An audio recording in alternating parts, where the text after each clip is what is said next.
Now this figure 19-10A deals with sizing the overcurrent protection device for 2 or more air conditioners on a feeder.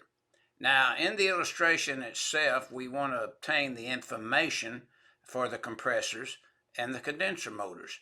So unit number 1, we have a FLA of 28 amps. We have a condenser of 2.5 amps. Now, for the compressor in unit 2, 25 amps. For the condenser motor, 2.5. In unit 3, we have compressor current, 23 amps, and we have the condenser motor, 2.5 amp.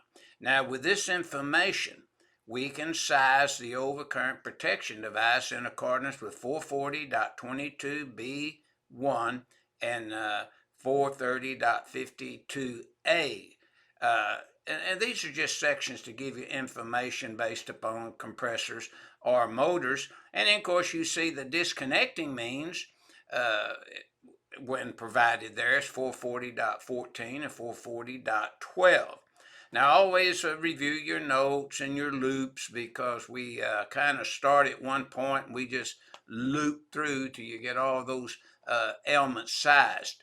So with this information, we're ready to do the calculation next.